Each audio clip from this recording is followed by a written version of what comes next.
오늘 설교는 질문으로 시작하도록 하겠습니다. 재미없는 질문이긴 한데 여러분은 예수 믿는 것이 여러분의 삶에 어떠한 의미를 가지고 계십니까?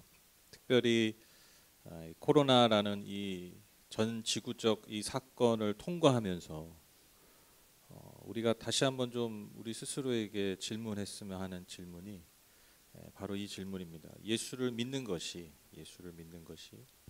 지금 나에게 어떠한 의미가 있는가? 제가 종종 하는 말이 있는데 여러분, 예수를 믿는 것은 그 상조 가입하는 게 아니에요. 상조 아시죠? 네. 상조 왜 가입하세요? 네, 가시는 길 편안하게 가시려고 하는 거잖아요, 그렇죠? 근데 많은 사람들이 예수를 믿는 것, 신에 귀의하는 신앙을 갖는 것을 마치 내세를 준비하는 것, 거기에 초점을 맞추고 내가 가는 길, 내가 사랑하는 자들이 가는 길을 편안하게 가기 위해서 믿는 경우들이 많이 있습니다. 천국, 하나님 예수님께서 우리에게 주신 천국을 그렇게 축소하는 거죠. 그러니까 사후세계만으로 축소해 버리는. 그러니까 마치 그냥 상조 가입하듯이. 그래서 우리가 매달 상조에 이 돈을 내듯이, 네, 그냥 매주 매달 이렇게 헌금도 하고 예배도 드리고, 알게 모르게 그런 마음이 있을 수 있다라는 것이죠. 그러나 여러분, 결코 예수를 믿는 것은, 예수를 믿는 의미는 그런 것에 머물지 않는다라는 것입니다. 우리가 예수님을 통해서 당연히 영원한 생명, 그 영생을 누릴 수 있죠. 하지만 여러분 기억하십시오. 영생은요, 죽어서 시작되는 게 아니에요. 영원한 삶은, 즉 하나님께서 우리에게 주신 생명은 지금 이 순간부터 시작되는 거예요. 분리되는 것이 아닙니다. 그러니까 오늘 우리가 예수를 믿는다라는 것은 그 영원한 생명을 지금 살아가는 거예요. 즉 지금 이 순간 예수 믿는 것이 우리에게 영원한 본질적인 의미가 있어야 된다라는 것이죠. 그래서 예수님께서 말씀하신 것처럼 우리가 예수를 믿는 그 순간부터 예수가 나의 길이요, 진리요, 생명이 된다라는 것입니다. 죽어서만 가는 길이 되시는 게 아니에요. 죽어서만 가는 진리가 되는 게 아니라, 죽어서만 주시는 생명이 아니라 지금 내가 살고 있는 이 순간, 내가 지금 발 딛고 서 있는 이 자리에서 예수께서 나의 길이요, 진리요, 생명이시라는 거죠. 여러분에게 오늘 이 순간 예수 믿는 것이 과연 이와 같으신가? 우리가 한번 질문할 필요가 있다라는 것입니다. 근데 제가 이제 그런 생각이 들었어요. 왜 예수님은 자기 자신을 설명하실 때 길이요, 진리요, 생명이라고 하셨을까? 다르게 표현하실 수도 있잖아요, 그렇죠? 근데 왜 예수님께서 자기 자신을 설명하실 때, 여러분 그 우리나라 그 문법상은 그게 표현이 안 되는데 그게 정관사가 붙어요. 그러니까 이 말은, 그러니까 내가 유일한 길이다라는 거예요. 그 원어적인 의미를 보면, 그러니까 내가 뭐 여러 길 중에 제일 좋은 길이 이런 게 아니에요. 가장 좋은 진리 이런 게 아니에요. 유일한 길이요, 유일한 진리요, 유일한 생명이라는 거예요. 그러니까 왜 예수님께서 이렇게 말씀하셨을까? 저는 이 말씀 안에, 예수님이 자기 자신을 정의 내리신 이 말씀 안에, 즉 예수님께서 이 땅에 오신 이유가 잘 담겨 있다라고 믿습니다. 즉 이 땅을 향한, 즉 이 땅에 살고 있는 인간들을 향한 주님의 마음과 주님의 뜻이 내가 길이요, 진리요, 생명이라는 그 말씀 안에 잘 담겨 있다는 것이죠. 즉 여러분, 주님께서 이 땅에 오셔서 구원하고자 하는 인간들의 삶이 길을 잃어버린 거예요. 헛된 길을 가고 있는 거예요. 진리, 즉 진짜가 아닌 살고 있는 거예요. 심지어 목숨을 걸고 삶을 다해서. 뒤에 들어오세요. 야, 뒤에 들어와. 저기요, 뒤에 들어와. 뒤에 들어와요. 뭘 걸로 가고 있어. 계속 안 나와요? 그러니까 저기 들어오시라 그래요. 네, 들어오세요.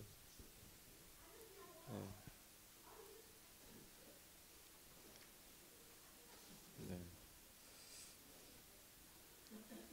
다시 말씀드릴게요.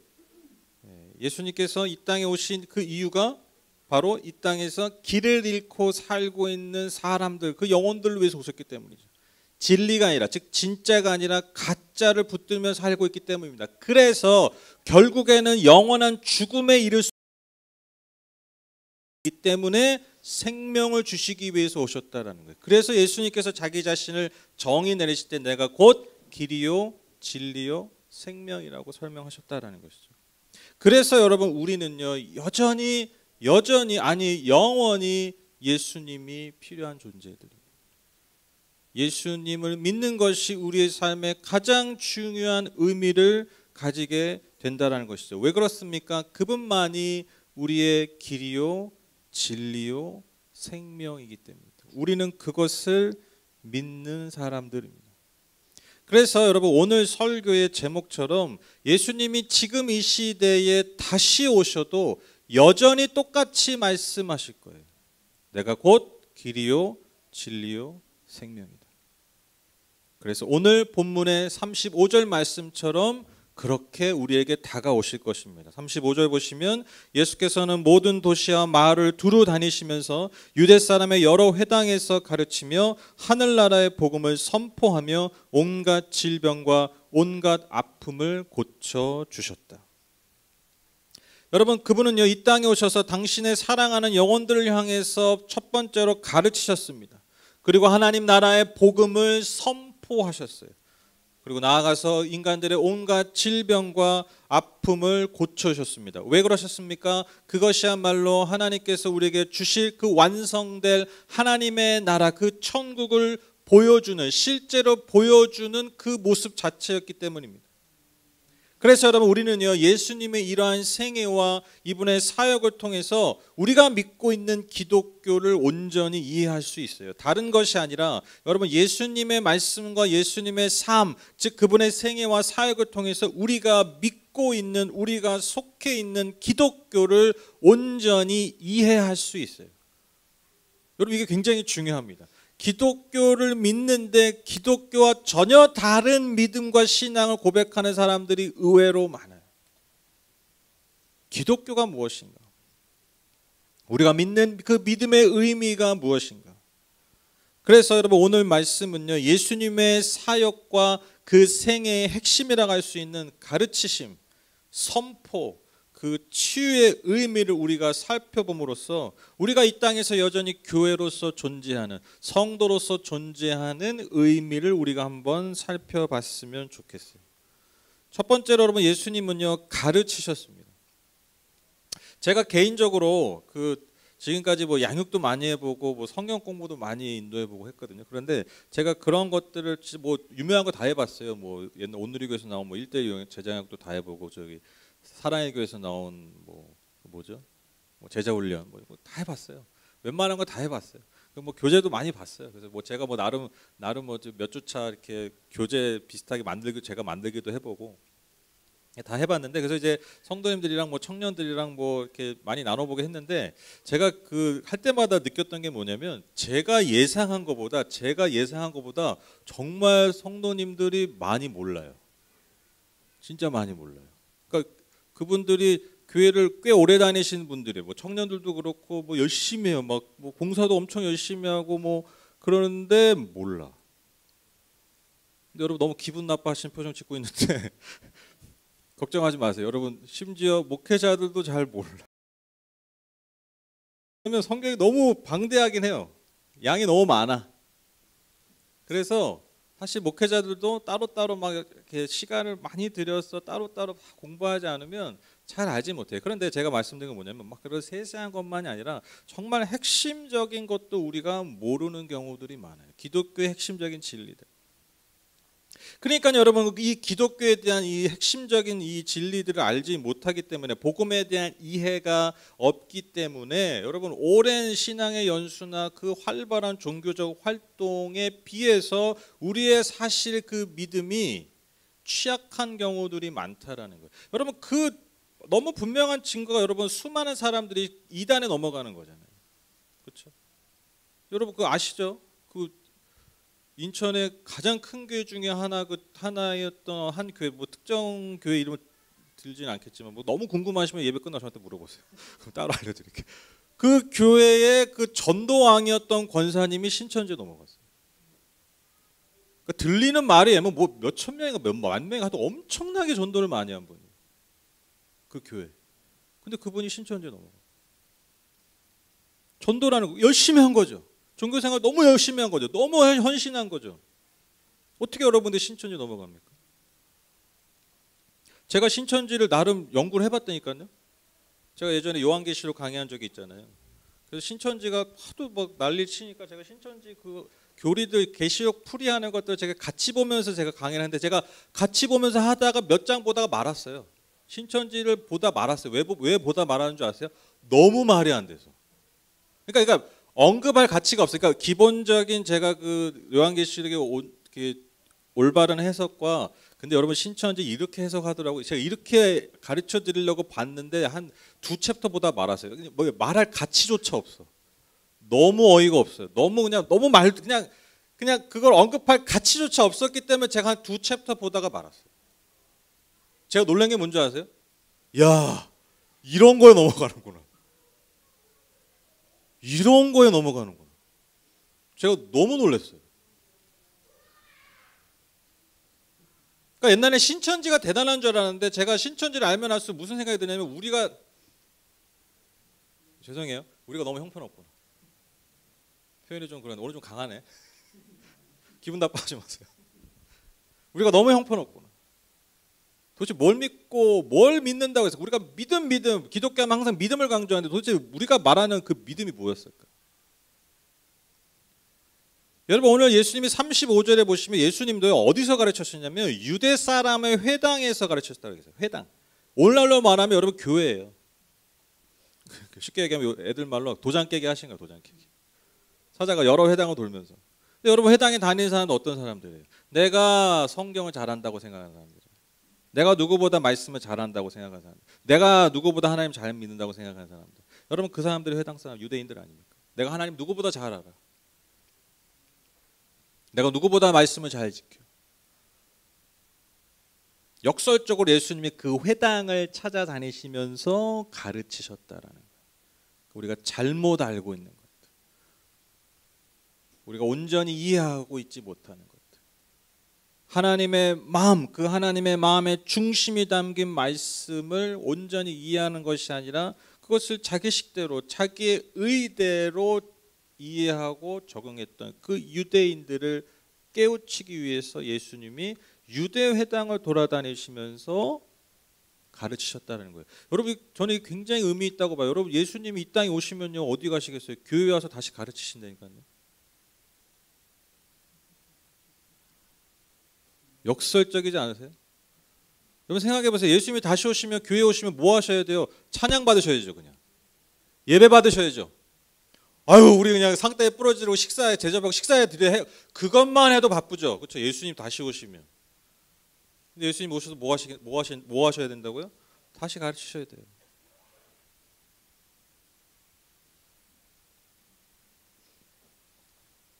그래서 여러분 교회는요, 공동체는요, 하나님의 말씀을 그 올바른 기독교와 복음의 의미와 가치를 온전히 잘 전하는 곳이어야 합니다. 나아가 성도들 또한 그 마음을 열어 귀를 열어 늘 겸손하게 성령께서 말씀을 통해 깨닫게 하시는 그 의미들을 잘 받아들일 수 있도록 예수님 말씀하신 그 기름진 옥토밭으로 우리의 마음을 늘 드려야 된다. 내가 다 알아. 나 잘 알아. 이게 우리에게 가장 치명적인 약점입니다. 저도 마찬가지죠. 전 매주 설교하잖아요. 근데 제 마음이 만약에 내가 다 알아 하는 순간 여러분 저는 그때부터 모르기 시작하는 거예요. 마치 제자들처럼. 여러분 베드로 뭐 다 잘한다고 생각했잖아요. 다 몰랐잖아요. 그걸 누가 깨뜨리셨습니까? 성령께서 그들을 깨뜨리시죠. 그게 여러분 마가다락방의 역사예요. 오순절 성령 역사 그거예요. 다 안다라고 여겼던 이들이 다 완전히 깨진다. 그 일을 반복하시는 거죠. 성령께서 그 일을 반복하시는 거예요. 성령께서 이 교회 안에 이 공동체 안에 나아가서 한국교회 안에 이러한 일들을 계속해서 일해 주시기를 간절히 소망합니다. 두 번째로 예수님은요 선포하셨어요. 복음을 선포하셨어요. 여러분 저는 이제 저도 이제 아이들을 키우다 보니까 여러분 아이들이 이제 무슨 행동을 하거나 할 때 이렇게 잘 설명하려고 해요, 그렇죠? 막 그냥 해, 저거 해 이렇게 하지 않고 왜 너가 그렇게 해야 되고 너가 왜 그런 걸 하지 말아야 되는지 그렇게 합리적으로 설명하려고. 그러면 참 아이들이 나름 잘 듣고 잘 받아들여요. 그런 게 참 중요한 것 같아요. 제가 우리 중등부 아이들 어머니랑 그 아이들 교육 관련된 책을 이렇게 읽으면서 나눈 적이 있거든요. 몇 주 동안 코로나 때 이렇게 음성으로 하는 그런 어플을 통해서 그때 굉장히 좋았는데 이제 그 핵심이 그거예요. 아이들의 말을 잘 듣고 잘 이해해주고 받아주고 잘 설명해주는 거. 근데 여러분 제가 되도록 정말 아이들에게 많은 상황들을 합리적으로 잘 이해하게 납득할 수 있게 설명하려고 하지만 여러분 아시죠? 아이들을 키우다 보면요 굳이 그렇게 즉 그렇게 설명할 필요 없는 상황들이 있죠. 그렇죠? 어떨 때입니까? 아이들이 나쁜 행동을 할 때. 그때는요 여러분 뭐 합리적으로 뭐 일단 그게 중요한 게 아니에요. 바로 그 자리에서 얘기해요. 하지 마. 그리고 해야 되는 건 분명히 얘기해요. 빨리 지금 해. 그렇게 얘기해요. 그거를 막 설명해놓고 하지 않는다는 거예요. 여러분 생각해 보십시오. 아이가 뜨거운 그 주전자에 뜨거운 물에 그 손을 대려고 하고 있는데 얘야 그거는 뜨거운 뭐 100도가 되면 뭐 어쩌고 저쩌고 해가지고 너의 살이 저기 뭐 주물 뭐 어떻게 되고 뭐 이게 설명하실 필요가 있어요? 없죠. 그냥 바로 그 자리에서 그 행동을 멈추게 해야죠. 단호하게 얘기해야 돼요. 인식될 수 있게. 그래서 그 뜨거운 걸 내가 굳이 경험하지 않아도 이것이 하면 안 되는 행동이라는 걸 아이가 느낄 수 있도록 인지할 수 있도록 그렇게 해야 돼요. 그 균형이 중요합니다. 여러분 하나님 나라의 복음 즉 하나님께서 우리에게 주신 그 복된 소식은요 여러분 명백한 선포예요. 죄로 인해서 죽을 수밖에 없는 우리 영혼을 우리의 삶을 영원한 생명으로 건져주시고 인도해 주신다는 그 복음의 선포가 여러분 무슨 설득이 필요하겠어요? 하나님 입장에서 생각해 보시라고요. 하나님 입장에서 야 네가 이렇게 하잖아. 네가 사실 되게 나쁘잖아. 네가 사실 지옥에 갈 수밖에 없잖아.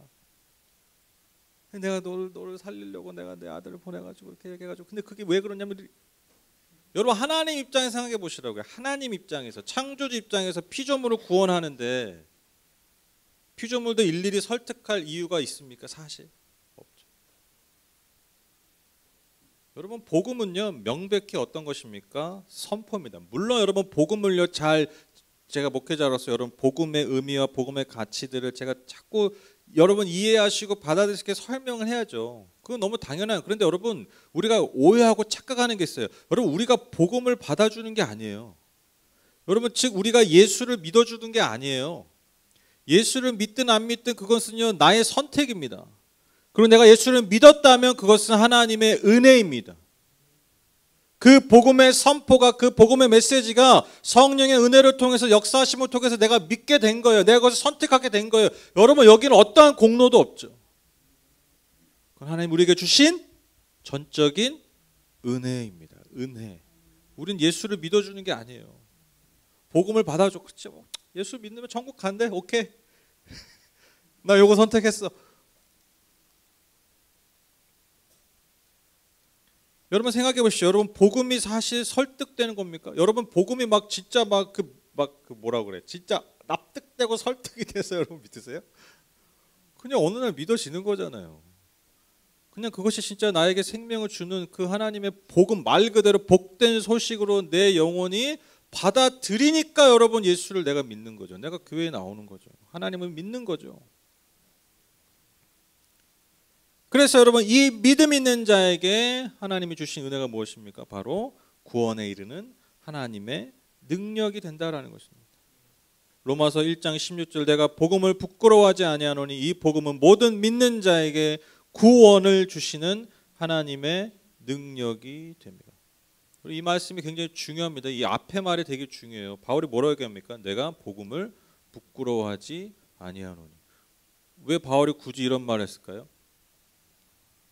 그가 평생에 걸쳐 전했던 복음이 많은 이들에게 손가락질 당했기 때문에 그가 선포했던 그 복음이 많은 이들에게 부끄러운 것이었기 때문이에요. 즉 내가 복음을 전하자고 선포하잖아요. 그러면 그 사람이 그걸 받아들이는 것 자체가 그 사람의 삶에 있어서 부끄러운 것이 되기 때문에 그 시대 사람들에게. 그런데 바울이 뭐라고 선포합니까? 내가 복음을 부끄러워하지. 왜 그렇습니까? 왜 그렇습니까? 이것을 믿는 자들에게 하나님 주시는 게 뭐라고요? 구원에 이르는 하나님의 능력임을 그가 알았기 때문에. 그래서 저는 제가 저번에도 말씀드렸잖아요. 저는 제 설교 지금도 들어보시면 알겠지만 굉장히 설득하죠. 그렇죠? 제 설교는 이렇게 논리적이에요. 되게 제 설교에 되게 감정적으로 받아들이시네. 제 설교의 특징은 되게 논리적이에요. 그러니까 제 나름 분석을 하면 그렇잖아요. 그러니까 논리적이라는 게 뭐냐면 설득하는 거예요, 여러분. 지금 앉아 계신 분들. 저는 제 사명이라고 생각해요. 어떻게 하면 하나님의 말씀, 특히 그 복음, 저는 이 복음이 너무 좋거든요. 십자가가 너무 좋거든요. 그 복음 안에 담긴 이거 진짜 알면 알수록 너무 풍성해요. 진짜 너무 진짜 좋아요. 그냥 뭐 예수 믿고 천국 이 수준이 아니라 진짜 뭐 아시죠? 뭐 제 설교 많이 들으시면 되도록 이걸 어떻게 하면 여러분에게 이것을 잘 받아들이시고 잘 마음에 와닿으시고 할까 이 고민하는 거예요, 사실. 이 고민하는 거예요. 뭐 성경 가르치는 거 이건 쉽다니까. 여러분 가르치는 건 쉬워요. 그냥 1, 2, 3 그냥 개요대로 쫙쫙 나가면 돼요. 근데 그게 아니라 뭔가 이게 이해되고 설득이 돼야 되잖아요. 납득이 돼요. 그러기 위해서 참 제 나름대로 노력을 해요. 그런데 제가 그렇게 하지만 제가 그럼에도 설교를 하면 할수록 깨닫는 게 뭐냐면 여러분 복음은요 납득으로 되는 게 아니에요. 제가 하는 그런 노력들, 제가 하려는 그 설득의 노력 위에 성령의 기름 부음이 있어요. 그래서 우리 안에 하나님의 성령께서 역사하셔야, 즉 그것이 정말 믿음으로 반응이 돼야 여러분 그게 복음의 능력이 되지. 아 그렇구나. 그냥 머리에서 끝나는 거예요. 복음은 선포입니다. 기분 나빠하지 마십시오. 여러분 하나님은 우리를 사실 설득할 필요가 없었어요. 우리를 구원하기 위해서. 우리는 그저 믿음으로 반응하는 것입니다. 즉 선포된 하나님의 말씀, 그 복음에 대한 믿음, 그 믿음에 기초한 성도의 삶을 통해서 하나님은 여전히 오늘날도 그분의 구원의 역사, 하나님의 능력을 나타내신다라는 것입니다. 소망하기는 저희 교회가, 우리 공동체가 이 하나님의 말씀, 이 복음의 선포를 통해서 우리의 믿음이 또한 그 선포에 합해져서 구원의 능력을 맛보는 그런 교회 되기를 간절히 소망합니다. 마지막으로 예수님은 고치셨습니다. 36절 보시면 예수께서 무리를 보시고 그들을 불쌍히 여기셨다. 그들은 마치 목자 없는 양과 같이 고생에 지쳐서 기운이 빠져 있었기 때문이다. 여러분 그 많은 사람들이 그 전도 표현이 좀 그런데 전도 당하는 걸 굉장히 불쾌하죠, 그렇죠? 저도 이제 가끔 이 전철을 정말 가끔 타면 꼭 한 분씩 있죠. 좋게 말해서 은혜가 충만한 분들, 그렇죠? 근데 여러분 막 옛날에 그런 거 있잖아요. 진짜 막 그런 거 돌아다녔잖아요. 막 전도 막 이렇게 지하철 다니면서 막 스님이 있는데 막 스님한테 막 손가락질하면서 막 예수 믿고 천국 가라고 그러고 막. 왜 그렇게 그분들 이렇게 화를 내시는지 모르겠어. 복음을 전하는데 왜 그렇게 화를 낼까? 왜 그렇게 소리가 클까? 근데 이제 저도 이제 밑에서 가게 하면서 그 싸한 느낌이 있어요. 그 전도하는 분들의 그 목소리부터 달라. 딱 오면 느낌이 와요. 아 저분들이 전도하려고 그러는구나. 거의 여지 없어요.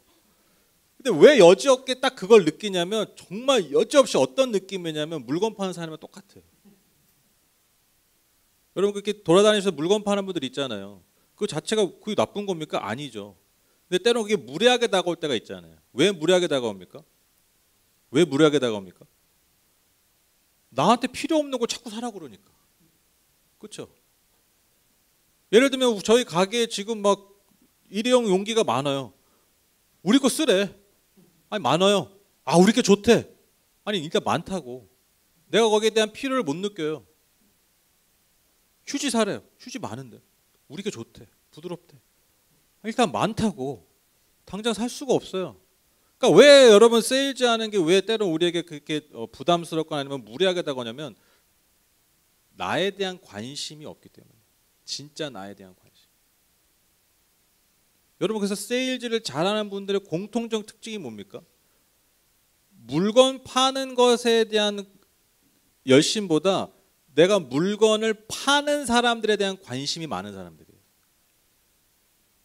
물건에 대한 헌신이 아니라 내가 물건을 파는 사람들에 대한 헌신과 마음이 많은 사람들이 세일즈를 잘해요. 여러분 그 세일즈 잘하는 분들 유튜브 영상 한번 보세요. 보실 일 없겠지만 제가 그냥 요약해서 말씀드리는 거 거의 여지 없어요. 사람에 대한 헌신, 이게 차이를 나누는 거예요.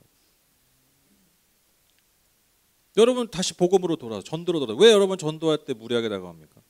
느끼는 거예요. 왜 제가 목사임에도 전도하는 분들 오면 좋고 막 반갑고 막 격려해드리고 왜 그러지 않고 저도 왜 그 찬바람이 쌩 날까요? 너무 무례해요. 왜? 나한테 관심이 없어. 그게 너무 보여. 자기가 팔려고 하는 것만 관심이 있어. 근데 너무 안타까운 게 뭡니까? 그게 복음이라는 거예요. 복음을 그렇게 물건으로 만들어버려. 이 귀한 이 복음을 그냥 똑같은 물건으로 만들어버려. 세일즈. 그래서 저는 때로는 그게 화가 나요. 무례해서 기분 나쁘는 걸 넘어서서 때로는 제가 너무 속이 상해요. 내가 믿는 게 그렇게 취급받는 것 같아서. 내가 그 현장을 내가 지금 목도하고 내가 지금 경험하는 그 순간이 그래서 참 괴로워요. 여러분 예수님은요 그렇게 복음을 전하지 않으셨어요. 여러분 방금 읽은 말씀 보십시오. 가르치시고 하나님 나라의 복음을 선포하신 예수님이 어떤 마음이셨습니까? 어떤 마음이셨어요? 무리를 보시고 그들을 불쌍히 여기셨어요. 왜? 마치 목자 없는 양과 같이 고통당하고 있는 그 영혼들을 너무나 아파하고 그들의 삶을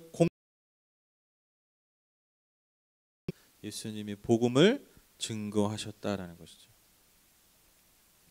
여러분 예수님은요 저와 여러분의 삶에 관심이 많으십니다. 믿으시죠? 저와 여러분의 삶에 관심이 많으세요. 예수님은 무슨 뭐 대단한 일에 관심, 예수님 뭐 대한민국을 보면서 야 이틀이 왜 니네 대통령 취임하는 거 뭐 이런 거 큰 일에 관심 있으신 게 아니에요. 여러분 예수님은 저와 여러분의 한 분 한 분의 삶에 관심이 많으십니다. 세밀하게 세심하게 돌보시고 말씀하기를 원하세요. 그게 여러분 예수님의 마음입니다. 누구도 돌보지 않았던, 누구도 관심 가지지 않았던 고통당하고 있는 이스라엘 백성들을 향해서 먼저 다가가신 그 예수님의 마음. 여러분 예수님이 그런 말씀하셨죠. 어린이날 지났고 오늘 어버이날인데 예수님이 그러셨잖아요. 내게 오는 아이들 막지 말아라. 이게 여러분 지금 사람들이 보면요, 아 예수님이 아이 좋아하셨구나 이렇게 생각하죠. 그렇죠? 왜? 지금 여러분 우리는 아이들이 제일 중요하죠. 그렇죠? 애들이 제일 중요하죠. 그렇죠? 나보다 더 중요하죠. 근데 여러분 당시에는 아이들이 여러분 언제 죽을지도 모르고 아시죠? 여러분 예수님 오병이어 기적할 때 아이들은 숫자에 셌습니까? 안 셌습니까? 여자와 아이들은 세지 않았죠. 남자들만 5천 명입니다. 그러니까 여자와 아이들 세지 않았다는 건 뭐냐면 아이들은 사람 취급 안 했다는 거예요. 성인이 돼야 사람 취급해. 성인식. 그래서 옛날에 그 성인식을 되게 중요하게 하잖아요. 왜? 그때 이제 사람이 된 거예요. 이제 살 수 있는 사람이 된. 그러니까 전혀 중요하지 않은 존재. 그러니까 여러분 예수님이 아이들이 나에게 오는 것을 막지 말아라. 천국이 저와 같은 아이들의 것이다. 이 말씀은 예수님이 아이들을 너무 역시 예수님은 따뜻해. 예수님 사랑이 많으셔. 이게 아니에요. 너희들이 하찮게 여기는 그 영혼들이 나에게 오는 걸 막지 말아라.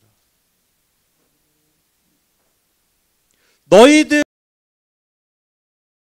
사람들이 나한테는 중요한 게 아니라 너희들이 하찮게 여기는 그 한 영혼 한 영을 내가 귀하게 여긴다. 예수님의 말씀이 그런 의미예요. 그리고 너희들이 그렇게 하찮게 여기는 그들의 마음의 중심이 천국에 이르는 마음이다. 이 말. 그 연약한 마음, 그 순전한 마음. 처럼 여러분 예수님은요 그러한 자들, 누구도 관심 갖지 않고 돌보지 않았던 그런 자들의 주님이 되셨습니다.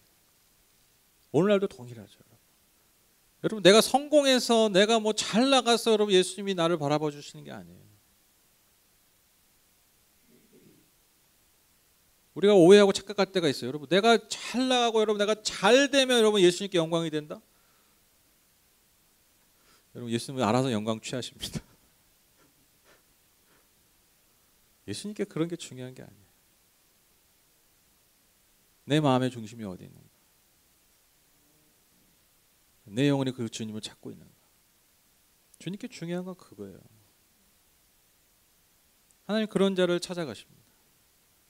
가난한 심령으로, 깨어진 심령으로 주님 앞에 나아가는 영혼들을 주님은 지금도 찾고 계십니다. 그게 주님의 마음입니다. 저는요, 예수 믿는 이유가 뭐냐면, 막 거창한 거 주셔도 좋아요. 뭐 거창한 거 있잖아요. 뭐 생명도 주시고 뭐 영생도 주시고. 난 그래서 좋아요. 예수 믿는 게. 뭐 거창한 거 주시는데 뭐 마다할 이유가 있습니까? 너무 좋죠. 그렇죠? 그런데 저는요, 예수를 믿는 게 좋은 게 뭐냐면, 뭔가 거창한 대단한 것만 주셔서가 아니라 거창하지 않고 누추한 내 삶에 관심을 가져주셔서 감사해요. 그래서 예수를 믿어요. 정말 별 볼 일 없고, 사실 까고 이렇게 뒤집어 보면 정말 별것 없는 내 삶을 찾아와 주시고, 그런 내 삶에 관심 가져주세요. 그리고 더 놀라운 것은 내가 그렇게 형편없을 때 오히려 나를 찾아와 주시는 그 주님을 내가 알기에, 내가 만났기에, 그래서 예수 믿는 게 참 좋아요. 제가 얼마 전에도 좀 제 자신이 참 작아지고 제가 연약해지고 제가 힘들고 지칠 때, 이거 뭐 이렇게 잘 안 돼요. 근데 그때 그 말씀, 요즘 그 성경 통독 하잖아요. 그 말씀을 통해서 이렇게 위로를 주시는 거예요. 근데 이제 여러분, 그 말씀, 그 성경 통독 하시면 알겠지만 한치도 여러분 뒤로 가고 싫죠, 그렇죠? 그래서 빨리 그날의 숙제를 끝내고 싶잖아요. 이게 여러분 통독, 어제 오늘이나 영원토록 동일한 마음, 빨리 내가 이 10장을 뭐 한 7장 읽어내리라.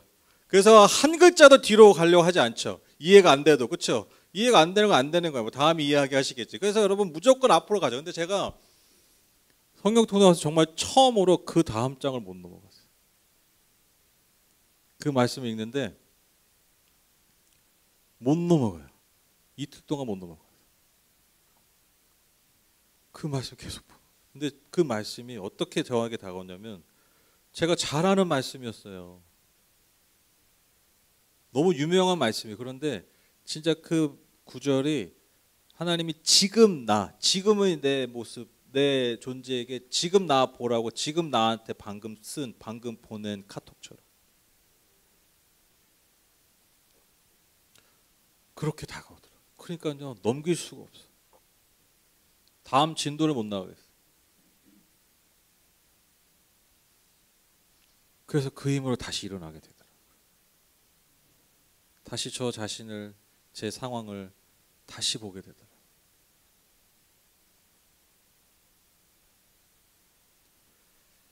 저는 우리 공동체가 이런 공동체로 부름 받았음을 믿습니다.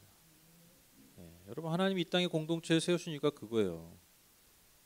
바로 서로를 지탱해주고, 서로에게 버팀목이 되어주고, 그래서 상처 입고 아파할 수밖에 없는 이 세상에서, 여러분, 우리는 결국에는 아파할 수밖에 없잖아요. 그렇죠? 결국에 또 고통스럽잖아요. 그런 세상에서 서로를 치유해주는 그러한 공동체를 세우라고 하나님께서 저와 여러분을 교회로 부르셨음을 믿습니다. 여전히 교회를 이 땅에 존재하게 하신 이유, 바로 여기에 있습니다. 왜? 주님의 마음이 그렇기 때문에. 우리를 향하신 주님의 마음이 그렇기 때문에. 그래서 여러분, 오늘 마지막 37, 38절 예수님은요, 출소할 것은 많은데 일꾼이 적다라고 안타까워하십니다. 많은 영혼들이 많은데, 너무나 길을 잃은 목자 없는 그 양들이 많은데, 저들을 인도할 일꾼들이 없는 거예요. 저 출소할 일꾼들이 없는. 그래서 제자들에게 출소할 일꾼을 보내시라고, 주인 즉 하나님께 구하라고 말씀하세요. 결국 제자들이 그 일을 감당하지 않습니까?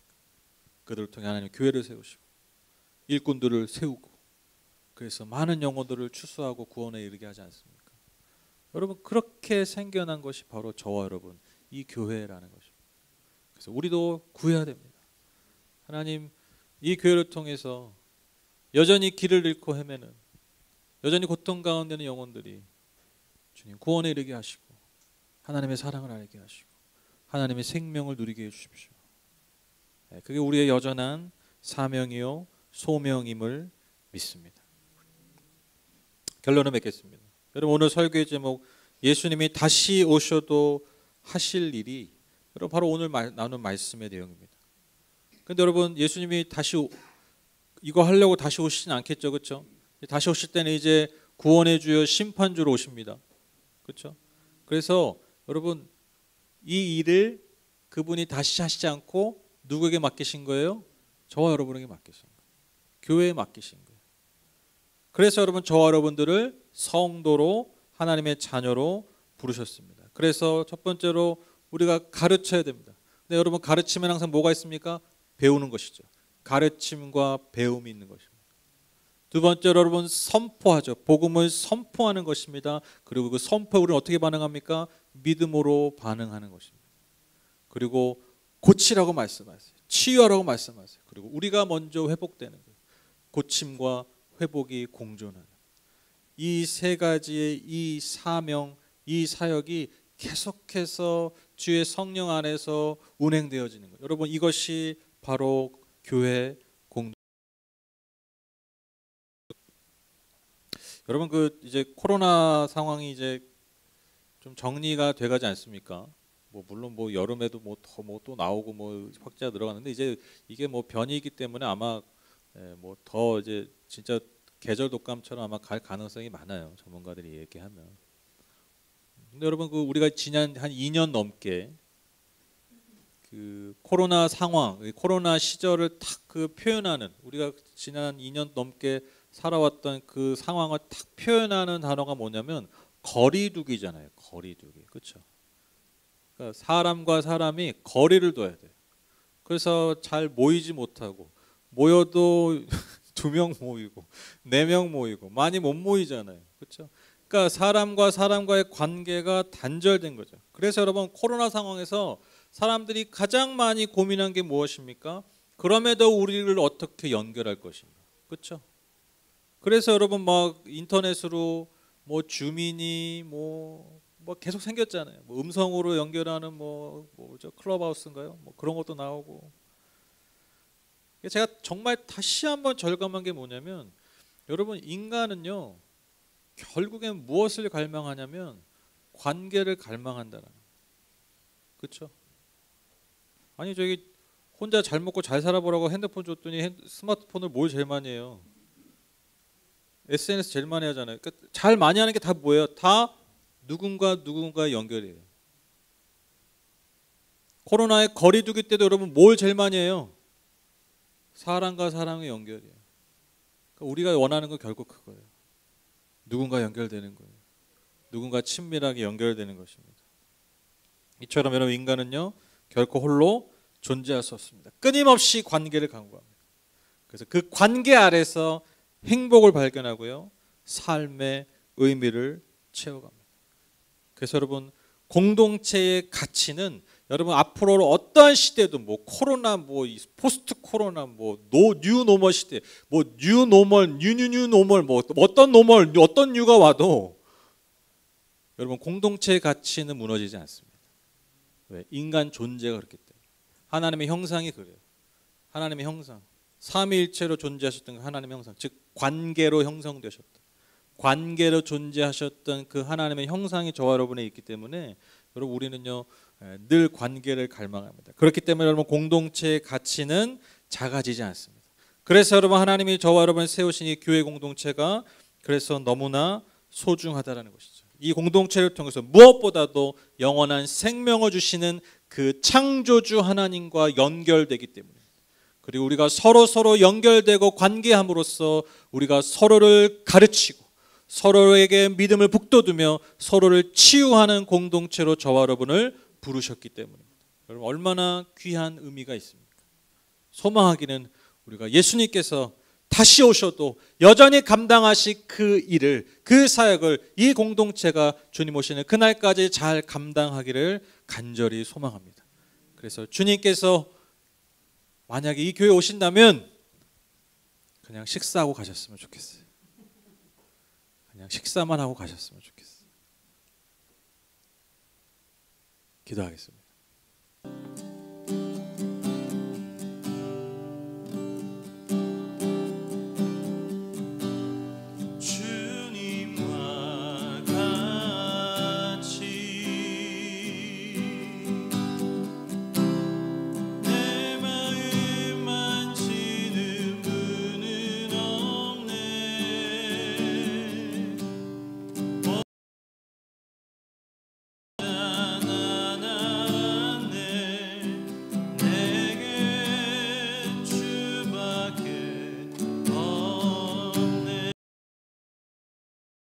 주님과 같이